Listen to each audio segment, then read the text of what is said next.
Hello student, कैसे हैं आप सब। आप सभी का स्वागत करता हूं एक बार फिर से इस नए वीडियो के साथ। स्टूडेंट देखिए, आज का जो सेकंड सिटिंग का आपका एग्जाम है, सेकेंडरी एग्जामिनेशन 2022 माध्यमिक स्कूल परीक्षा 2022 साइंस कंपलसरी विज्ञान, और ये आपका कोड कौन सा है? एच कोड है। ठीक, सेट कौन सा आपका? एच है। ठीक, और ये विषय कोड 212 का है। तो विषय कोड तो आपका रहता ही है, और ये साइंस का है और ये सेकेंड सिटिंग का है। तो चलिए हम फर्स्ट क्वेश्चन से स्टार्ट करते हैं। फर्स्ट क्वेश्चन आपका क्या कहता था? फर्स्ट क्वेश्चन देखिए, आपका कहता था कि लैक्टेज सामान्यतः कहाँ पाया जाता है।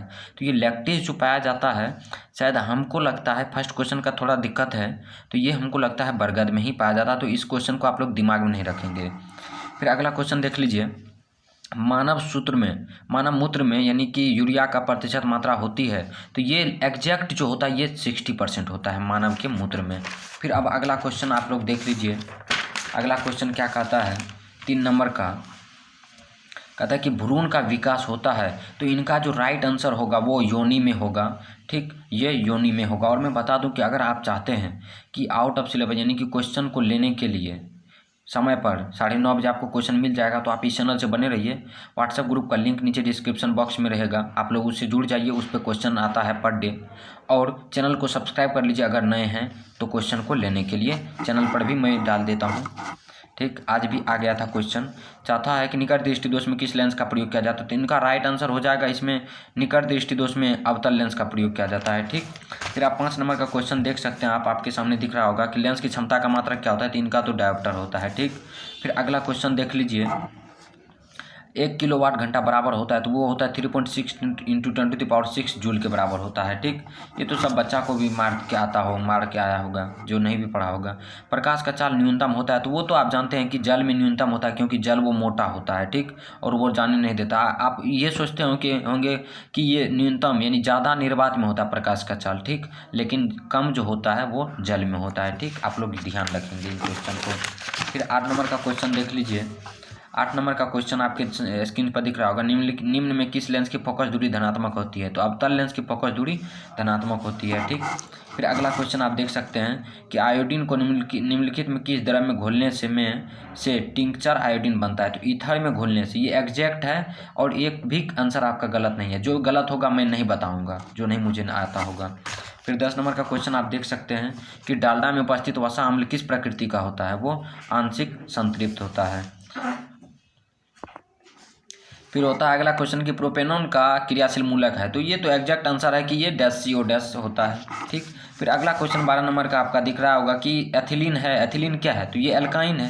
इनका एग्जैक्ट आंसर है एथिलीन क्या है, एल्काइन है। फिर अगला आपके स्क्रीन पर दिख रहा होगा 13 नंबर का क्वेश्चन कि निम्नलिखित में कौन जीवाश्म ईंधन नहीं है, तो आपका कोयला जो है वो जीवाश्म ईंधन नहीं है। ठीक, फिर अगला 14 नंबर का क्वेश्चन आप मिला सकते हैं कि टिहरी बांध निर्माण का उद्देश्य क्या था, तो इनका इनमें सभी था, मतलब जल आपूर्ति भी, भूमि सिंचाई भी, बिजली उत्पादन भी, ये सभी है। ठीक, फिर अगला 15 नंबर का क्वेश्चन आपको दिख रहा होगा कि निम्नलिखित में कौन सा तत्व आसानी से इलेक्ट्रॉन का त्याग नहीं कर सकता है, मतलब इसमें ऐसा कौन सा तत्व है जो इलेक्ट्रॉन आसानी से त्याग नहीं करता, तो फ्लोरीन जो होता है वो आसानी से नहीं त्याग करेगा।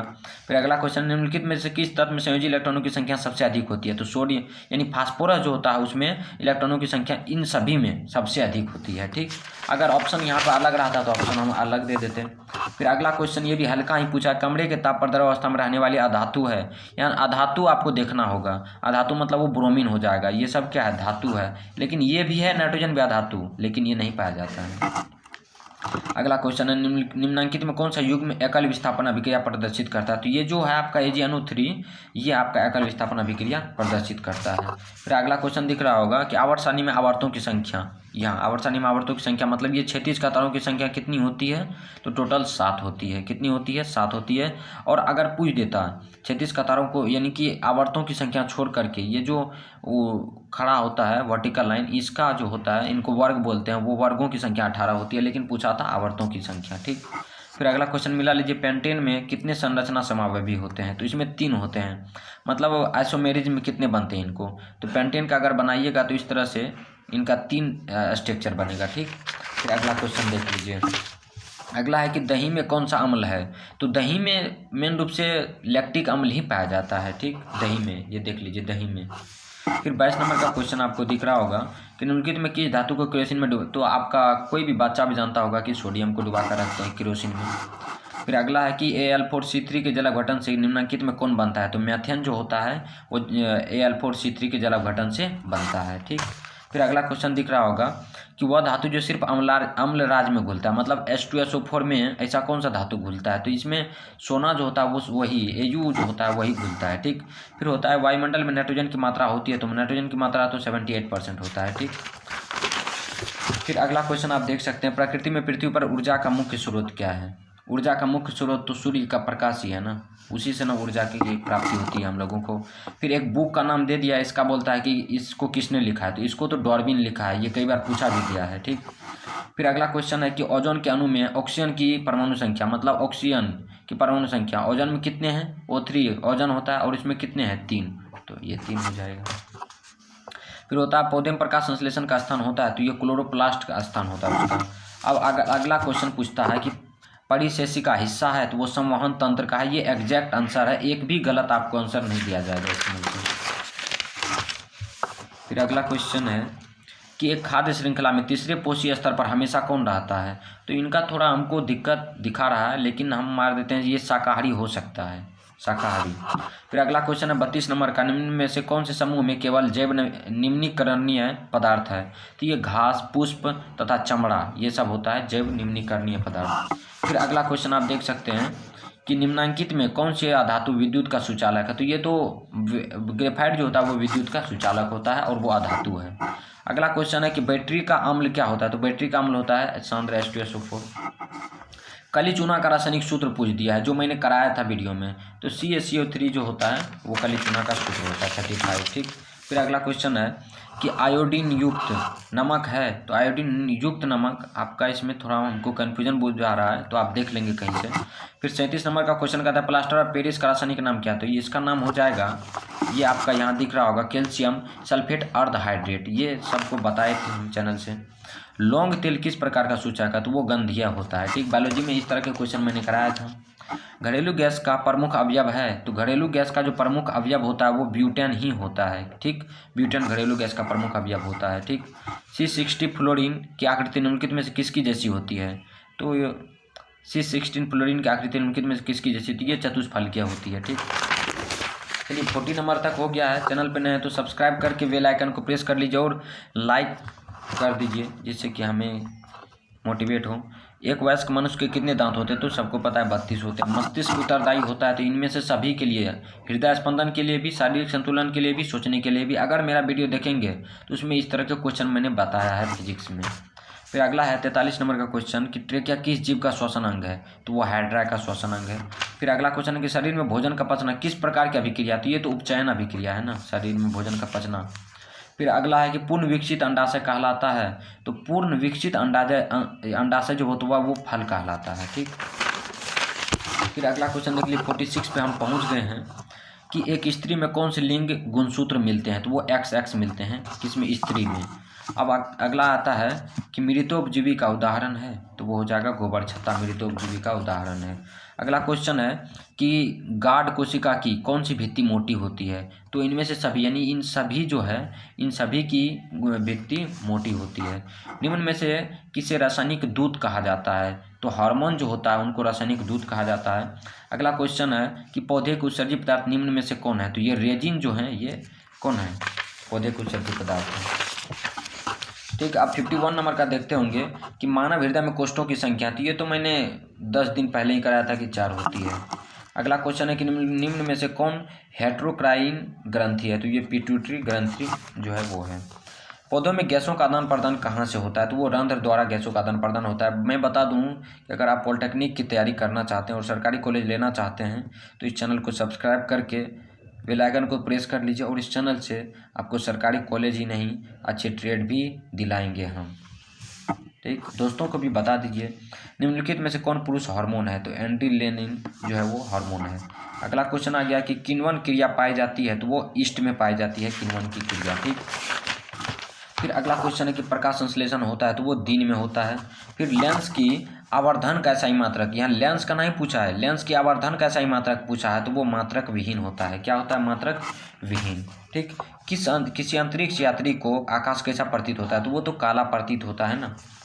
ठीक, अगला क्वेश्चन है कि गोलीय दर्पण की परावर्तक पृष्ठ की विविधता कार सीमा रेखा का व्यास कहलाता है तो वो गोलीय दर्पण का द्वारक कहलाता है। ठीक, अगला क्वेश्चन आपको दिख जाएगा कि किस दर्पण में दूर की वस्तु का प्रतिबिंब सदैव सीधा होता है, तो या तो वो समतल होगा या वो उत्तल होगा, यहाँ आपको दिख रहा होगा। ठीक, इनका डी ऑप्शन सही हो जाएगा। अवतल दर्पण की फोकस दूरी होती है तो वो धनात्मक होती है। ठीक, अवतल दर्पण की फोकस दूरी। अगला एक 62 नंबर, किस दर्पण से हमेशा वस्तु से छोटा प्रतिबिंब प्राप्त होता है। 62 नंबर का क्वेश्चन है, तो यह उत्तल दर्पण से ही छोटा प्रतिबिंब बनता है। अगला क्वेश्चन कि प्रकाश का प्राथमिक वर्ण कौन है, तो मैंने एक ट्रिक बताया था कि लाल मोहन नाड़ी से हार पड़ा, मतलब लाल भी होगा, नीला भी होगा और हरा भी, ये सब क्या है आपका प्राथमिक वर्ण में, यानी कि इनमें से सभी डी आपका सही है। ठीक, फिर अगला है कि तारों का टिमटिमाना प्रकाश का किस घटना को दर्शाता है, तो ये प्रकाश के अपवर्तन को दर्शाता है कि तारों का टिमटिमाना। ठीक, फिर पूछेगा ईंधन क्या है, तो ईंधन ये सीएनजी गैस भी है, एलपीजी भी है और लकड़ी भी है, सभी क्या है ईंधन है, तो ये हो जाएगा इनमें से सभी। ठीक, फिर अगला बोला जाता है जीवाश्म ईंधन का उदाहरण है, तो ये पेट्रोलियम भी है और कोयला भी, ये क्या है जीवाश्म ईंधन है। ठीक, क्योंकि ये दोनों एक टाइम में क्या होगा खत्म हो जाएगा, तो जीवाश्म ईंधन का वही डिफिनेशन होता है जो खत्म हो जाए, तो यही हो जाएगा ये नंबर। फिर अगला क्वेश्चन है अमोनियम क्लोराइड का जलीय विलयन क्या होता है, तो अमोनियम क्लोराइड का जलीय विलयन अम्लीय होता है। फिर आप 68 नंबर का क्वेश्चन देखेंगे, एथेन का आणविक सूत्र C2H6 है, इसमें सहसंयोजक बंधन यानी एथेन C2H6 एथेन ये हो गया, और इसमें बोलता है कितने सहसंयोजक बंधनों की संख्या, तो 3 यहाँ हो गया, एक बीच में 3 यहाँ, 3 3 6 1 7, मतलब इनका डी ऑप्शन सही हो जाएगा। फिर अगला क्वेश्चन देख लीजिए 69 नंबर का, शल्य चिकित्सा में टूटी हुई हड्डी को जोड़ने के लिए कौन सा रासायनिक पदार्थ होता है, तो प्लास्टर और पेरिस का प्रयोग किया जाता है। किस पीएच मान वाला विलयन सबसे अधिक अम्लीय होता है, तो जिसका कम होगा वो सबसे अधिक अम्लीय होगा, तो कम 1 है तो वही अम्लीय होगा। अगला इथाइन में कार्बन परमाणुओं के बीच कितने सहसंयोजक बंधन होते हैं, इथाइन मतलब ये इथाइन का फॉर्मूला है, और इसमें कार्बन के बीच में कार्बन परमाणु के बीच में कितने परमाणु हैं, 3 है, तो इनका ऑप्शन हो जाएगा 3। अगला है कि क्यूप्राइट निम्नलिखित में किस धातु का अयस्क है, क्यूप्राइट का फॉर्मूला होता है Cu2S, तो ये किसका है कॉपर का है, तो कॉपर का हो जाएगा।